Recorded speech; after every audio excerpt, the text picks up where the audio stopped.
ओम नमो भगवते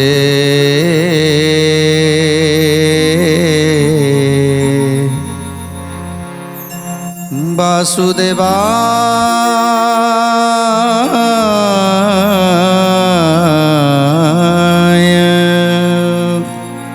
आज चैतन्य सुमन को कहते हे सुमन, जदि किसी रोजगार करिवार अच्छी ए मनीष जन्म पाइछ, जदि किसी रोजगार करिवार अच्छी ताले किसी धर्म रोजगार कर, किसी पुण्य रोजगार कर। आउ ये माया संसार रे पड़ी बाउला हुओना। जदि समय दबार अच्छी ताहले भल काम रे समय दियो, वृथा समय को नष्ट करना। ये समय को नष्ट करदेले ये समय आसबनी। हेले ये समय कथा को आमे शेष समय चिंता करिबा जे आमर से समयटा केड़े मूल्यवान थिला। हेले से समय को आमे जानी शुणी के हरई देले सेतेबेले आखिरु धार धार लुह बहिबो। तेणु जे पर्यंत तुमे ए समय तुम साथी रे अछि से पर्यंत किछि समयर उपयोग कर, सुपयोग कर। ए समय को नहीं कि बाट चल, आउ धर्म देखिकी कर्म कर। जो कर्म रे धर्म नाही से कर्म को केबे करना। जो कर्म रे धर्म अच्छी, जो कर्म रे पुण्य अच्छी से ही कर्म को कर। ताहले जाई तुम मनीषर जीवनटा सार्थक लाभ करिवो। ए मनीष जीवनर सार्थकता सेते बेले पाइबो। तू एबे सुमन एहा हे तू करी सुन,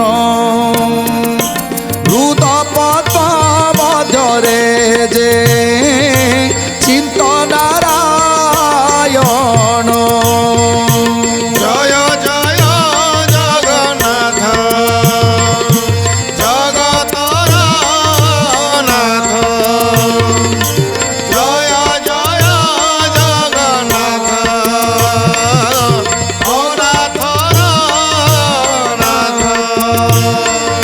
गर्व को छाड़ी श्री कृष्ण पादे रख मन, बियर्थे समय तुई न कर खेपण।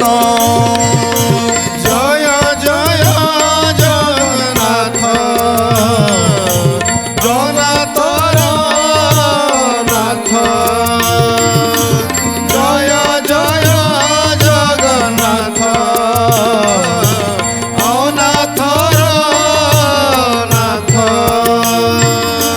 घर बारे अछंती सबुठारे हरि, ए कथा तोर मने नगेनु बिचारी। जय जय जगन्नाथ जगतर नाथ, जय जय जगन्नाथ अनाथर नाथ। आज जो गर्व अहंकार मन भितर रखिछंती जे आमे भाबुछंती आमे तो सबू जानिछु, आम पाखे बहुत ज्ञान अच्छी।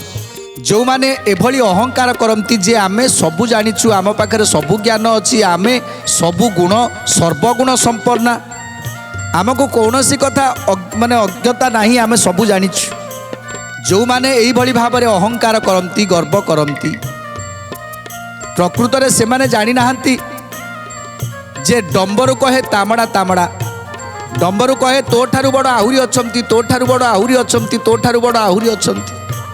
आज 16 कलार अधिकारी प्रभु जेतेबेले श्रीकृष्ण जन्म नहीं सेतेबेले 16 कलार अधिकारी प्रभु श्रीकृष्ण केबे अहंकार करि नथिले, केबे कहि नथिले।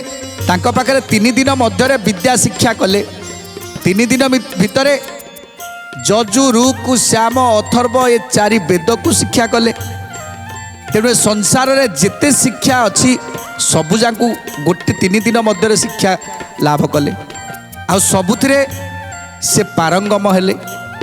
ତେଣୁ ପ୍ରଭୁ କେବେ କହିନଥିଲେ ଯେ ମୁଁ ମନୁଷ୍ୟ ଜନ୍ମ ପାଇଥିଲେ, କିନ୍ତୁ ସେ କେବେ ଅହଙ୍କାର କରିନଥିଲେ ଯେ ମୋର ଏତେ ଗୁଣ ଅଛି।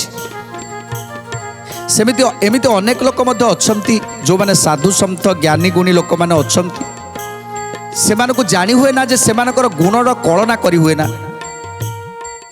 ହେଲେ ସେମାନେ କେବେ କହନ୍ତିନି ଯେ ମୋ ପାଖରେ ଏତେ ଗୁଣ ଅଛି ବୋଲି।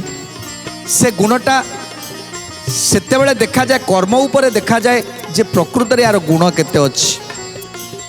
ଆଉ ଯେଉଁମାନେ କର୍ମରେ ବିଫଳ ହେଇଯିବେ, ଠିକ୍ ପରୀକ୍ଷା ଆସିଲେ ଫେଲ୍ ହେଇଯାଆନ୍ତି। ଯେଉଁମାନେ କହନ୍ତି ମୁଁ ବହୁତ ପାଠ ପଢ଼ିଛି, ମୋର ପାଖରେ ବହୁତ ଜ୍ଞାନ ଅଛି, ହେଲେ ପରୀକ୍ଷା ଯଦି କରାଯିବ ତାହେଲେ ସେ ପରୀକ୍ଷାରେ ସେ ସମ୍ପୂର୍ଣ୍ଣ ଫେଲ୍ ହେଇଯାଆନ୍ତି। ତେଣୁ ଇଏ ହେଉଛି କେବଳ ତାଙ୍କର ବୃଥା ଅହଙ୍କାର।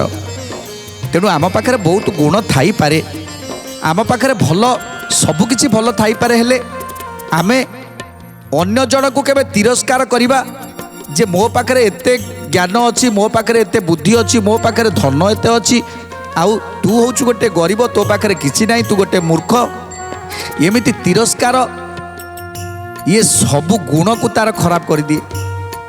ଗୋଟେ ଜ୍ଞାନୀ ଯାହା ପାଖରେ ବହୁତ ଗୁଣ ଅଛି, ଗୁଣବାନ ଲୋକ, ତାର କେବଳ ଅହଙ୍କାର ପାଇଁ, ତାର କେବଳ ଗର୍ବ ପାଇଁ ସେ ଯେତେବେଳେ ତା ପାଖରେ ଥିବା ଲୋକକୁ ନ୍ୟୁନ ମନେ କରେ, ତା ପାଖରେ ଥିବା ଲୋକକୁ ପରିହାସ କରେ, ତା ପାଖରେ ଥିବା ଲୋକକୁ ଅପମାନ କରେ, ସେତେବେଳେ ତା ନିଜ ପାଖରେ ଯେଉଁ ଥିବା ଗୁଣ ସବୁ ସେ ଧୀରେ ଧୀରେ ଧୀରେ ଧୀରେ ସେ ଗୁଣ ସବୁ ଚାଲିଯାଏ। ତେଣୁ ଧୀରେ ଧୀରେ ସିଏ କ'ଣ କରେ ନା, ତା ପାଖରୁ ଯେତେବେଳେ ସମସ୍ତ ଗୁଣ ଚାଲିଗଲା ସେତେବେଳେ ସେ ତଳିତଳାନ୍ତ ହେଇଯାଏ। ତେଣୁ ଆଜ୍ଞା ଏଠି ଚୈତନ୍ୟ କହୁଛନ୍ତି ସୁମନକୁ, ହେ ସୁମନ, ଜୀବନରେ କେବେ ଗର୍ବ କରିବନି, କେବେ ଅହଙ୍କାର କରିବନି, କାହାକୁ ନିଜ ସାମ୍ନାରେ ଥିବା ଲୋକକୁ କେବେ ନ୍ୟୁନ ମନେ କରିବନି। ଜଣେ ସାମ୍ନାରେ ଥିବା ଲୋକ ସେ ସାମାନ୍ୟ ଲୋକ ହେଇନଥାଇପାରେ, ତା ଭିତରେ ଭଗବାନ ବିରାଜମାନ କରିଥାଇ ପାରନ୍ତି।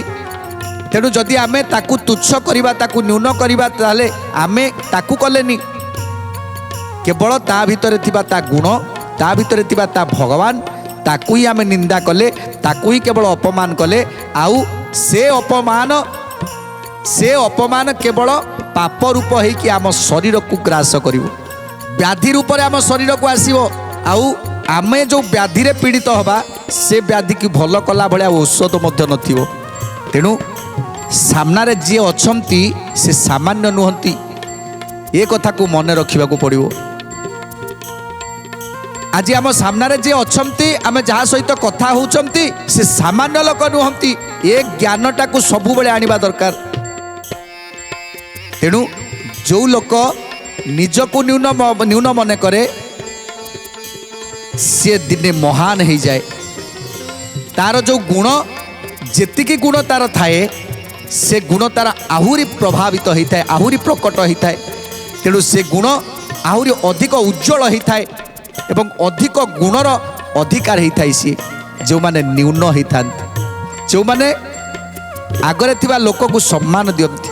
ଗର୍ବକୁ ଛାଡ଼ି ଶ୍ରୀକୃଷ୍ଣ ପାଦେ ରଖ ମନ, ବିଅର୍ଥେ ସମୟ ତୁଇ ନକର କ୍ଷପଣ। জয় জয় জগন্নাথ জগতর নাথ, জয় জয় জগন্নাথ অনাথর নাথ। ঘর বাহারে অছন্তি ସବୁଠାରେ ହରି, ଏ କଥା ତୋର ମନେ ନଘେନୁ ବିଚାରି। জয় জয় জগন্নাথ জগতর নাথ, জয় জয় জগন্নাথ অনাথর নাথ। ପ୍ରଭୁ କହୁଛନ୍ତି ଅତ୍ର ତନ୍ତ୍ର ସ୍ୱତନ୍ତ୍ର ସର୍ବତ୍ର ବିରାଜମାନ କରିଛନ୍ତି, ଘଟ ଘଟ ମେ ବୈଠା, ଘଟ ଘଟ ମେ ବୈଠା। ଯେଉଁଠି ଦେଖିବ, ଘରେ ବାହାରେ, ସ୍ୱର୍ଗରେ, ମର୍ତ୍ତ୍ୟରେ, ପାତାଳରେ, ଜୀବରେ, ଜଗତରେ, ଉଦ୍ଭିଦରେ, କୀଟରେ, ପତଙ୍ଗରେ, ସବୁଠି ହରି ବିରାଜମାନ କରିଛନ୍ତି। ଏ ଜଳରେ, ଏ ବାୟୁରେ ସବୁଠି ବିରାଜମାନ କରିଛନ୍ତି। ଏ ପ୍ରଭୁଙ୍କର ଆଖି ସମସ୍ତଙ୍କ ଉପରେ ପଡ଼ୁଛି। ସବୁଠି ଆମେ କବାଟ ଦେଇକି ଘରେ ବନ୍ଦ କରିକି ରଖିଲେ ମଧ୍ୟ ସିଏ ଦେଖିପାରନ୍ତି, କାରଣ ଅଣୁ କଣିକାରେ ମଧ୍ୟ ସିଏ ଅଛନ୍ତି, ଅଣୁ କଣିକାରେ ମଧ୍ୟ ସିଏ ଅଛନ୍ତି। ତେଣୁ ଆମେ ଯଦି ପାତାଳ ଭିତରେ ରହିକି ଆମେ ଲକ୍ଷେ ତାଲା ଦେଇକି ଯଦି ରହିବା, ତା ଭିତରେ ଆମେ କ'ଣ କରୁଛନ୍ତି ସବୁ ହିଁ କେବଳ ପ୍ରଭୁ ଦେଖୁଛନ୍ତି। ତେଣୁ ହରି ସବୁଠାରେ ବିରାଜମାନ କରିଛନ୍ତି ବୋଲି ଏ କଥାକୁ ଜ୍ଞାନ କରିବାକୁ ପଡ଼ିବ। ସବୁଠାରେ ଘରେ ବାହାରେ ସବୁଠାରେ ହରି ହିଁ ବିରାଜମାନ କରିଛନ୍ତି। ତେଣୁ ଯଦି ସବୁଠାରେ ବିରାଜମାନ କରିଛନ୍ତି ତାହେଲେ ଆମ ଶରୀରରେ ମଧ୍ୟ ଯେଉଁଠି ହରି ଅଛନ୍ତି ତାଙ୍କର ବାସସ୍ଥାନ କେଉଁଠି? ଆମ ଶରୀର ଭିତରେ ହରିଙ୍କର ବାସସ୍ଥାନ କେଉଁଠି? ପ୍ରଭୁ କେଉଁଠି ରହନ୍ତି? ଆଉ ଆମେ ପ୍ରଭୁଙ୍କ ପାଖକୁ କେମିତି ଯାଇପାରିବା? ଆମେ ଏ ଶରୀର ଭିତରେ ପ୍ରଭୁ ଅଛନ୍ତି, ଆମେ ଶରୀର ଭିତରକୁ ପ୍ରଭୁଙ୍କ ପାଖକୁ କେଉଁଠି ଯାଇପାରିବା, କେମିତି ଯାଇପାରିବା? ତାକୁ ମଧ୍ୟ ଆଜି ଚୈତନ୍ୟ କହୁଛନ୍ତି, କ'ଣ କଲେ ତମେ ପ୍ରଭୁଙ୍କ ନିକଟକୁ ଯାଇପାରିବ? ପାରିଲେ ଜାଣି ତୁଇ ରଖ ଯେ ପବନ, ତେବେ ନିର୍ମଳ ହୋଇବ ତୋର ଆତ୍ମଜ୍ଞାନ। ଜୟ ଜୟ ଜଗନ୍ନାଥ ଜଗତର ନାଥ, ଜୟ ଜୟ ଜଗନ୍ନାଥ ଅନାଥର ନାଥ। ଚଞ୍ଚଳ ଚିତ୍ତକୁ ତୋର ରଖ ସ୍ଥିର କରି, ଚିତ୍ତକୁ ତ ନବ ଦ୍ୱାରେ କରାଅ ଦୁଆରି। ଜୟ ଜୟ ଜଗନ୍ନାଥ ଜଗତର ନାଥ, ଜୟ ଜୟ ଜଗନ୍ନାଥ ଅନାଥର ନାଥ।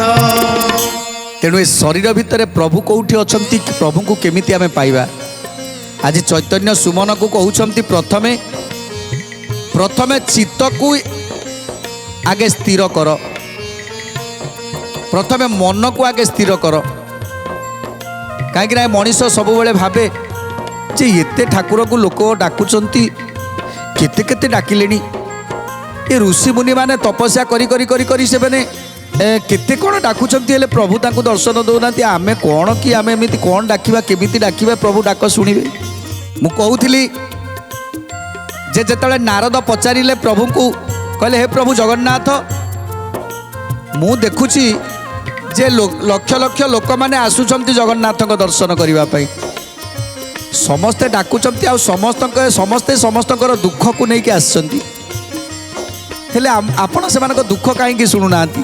ରାତି ପାଇଲେ ଲୋକମାନେ ହଜାର ହଜାର ସଂଖ୍ୟାରେ ଆସି ଡାକୁଛନ୍ତି, ହାତ ଟେକି ଡାକୁଛନ୍ତି, ଜୟ ଜଗନ୍ନାଥ ଜୟ ଜଗନ୍ନାଥ ଜୟ ଜଗନ୍ନାଥ।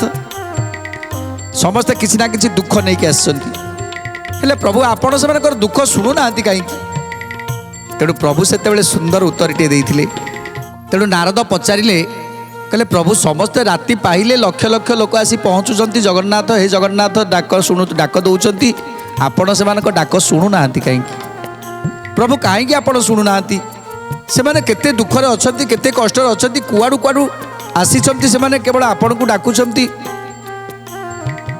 ପ୍ରଭୁ ଜଗନ୍ନାଥ କ'ଣ କହିଲେ ଜାଣିଛନ୍ତି?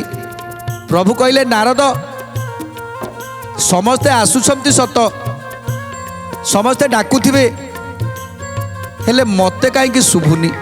କିଏ ମୋତେ ଡାକୁଛି, ମୋତେ କାହିଁକି ଶୁଭୁନି? କାହିଁକି ଜାଣିଛ ନା? ମୋର କାନ ନାହିଁ।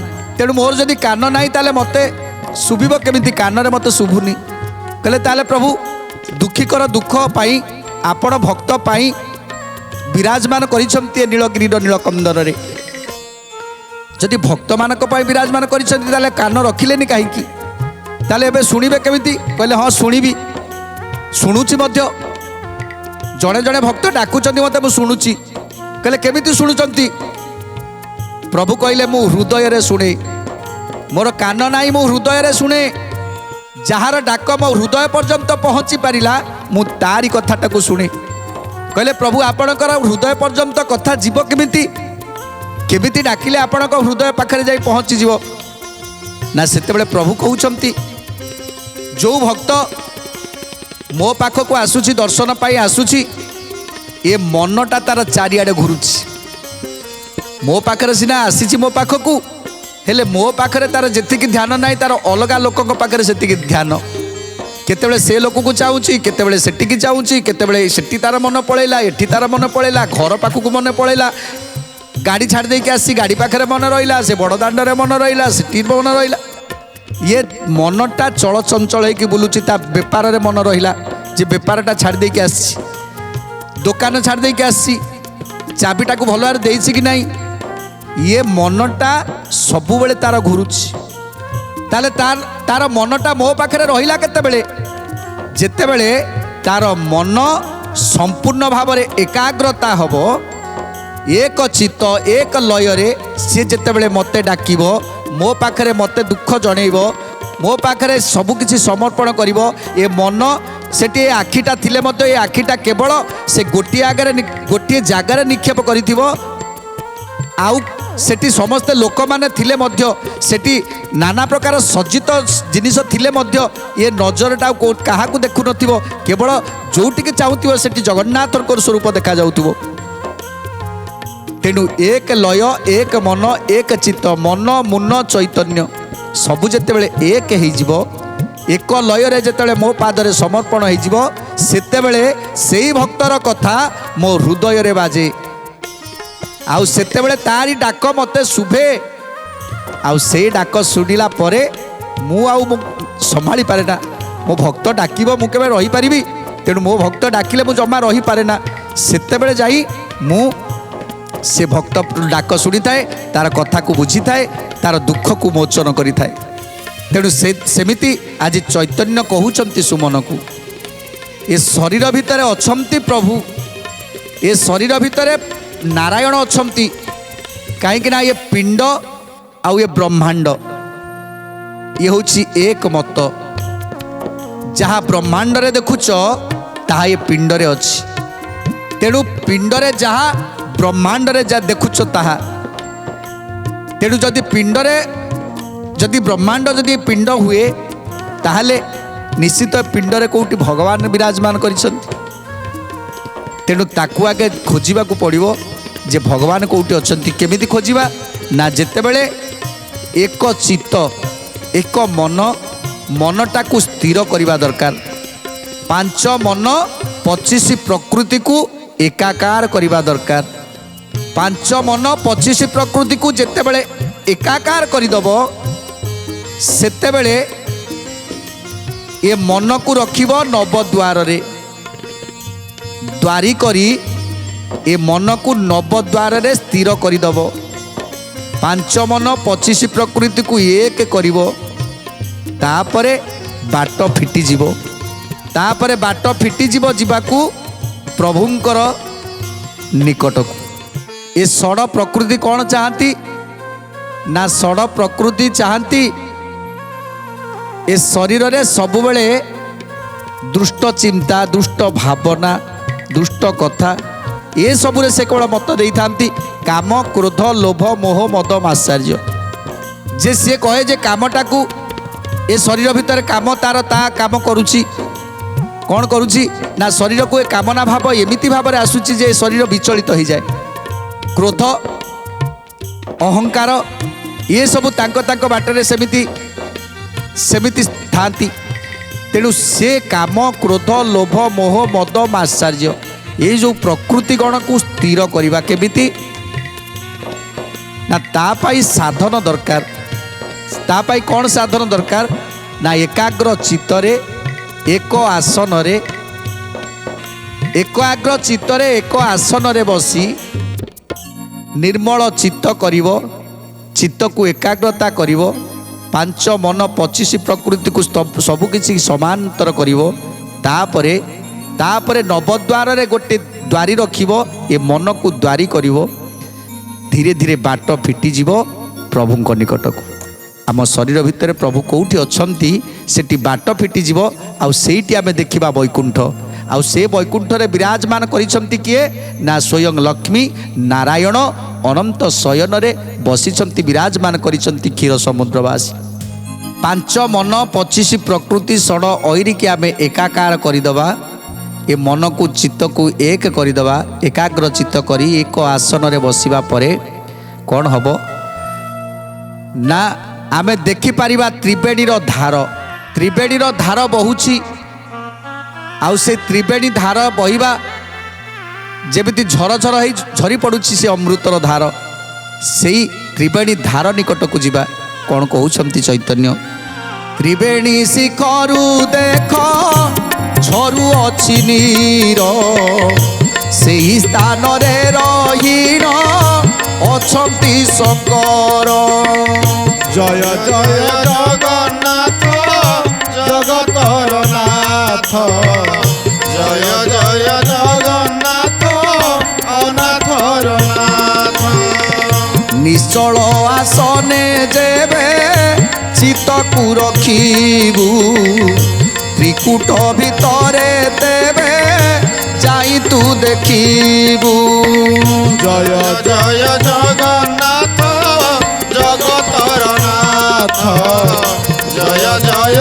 जगन्नाथ अनाथर नाथ न जानू कि तुई शून्य पूरे अछु रही प्राण जीवा बेले तोते न रखिबे केही निमिष मात्र के तुई पड़ी जीवु ढली तेते बेले तोते केही रखिबे संभाली केतेबेले तोते केही रखिबे संभाली केतेबेले तोते केही रखिबे संभाली दृढ़ मन करी एका भज नारायण डिंगर मन को तोरा दूर कर पूर्ण जय जय जगन्नाथ जगतर नाथ जय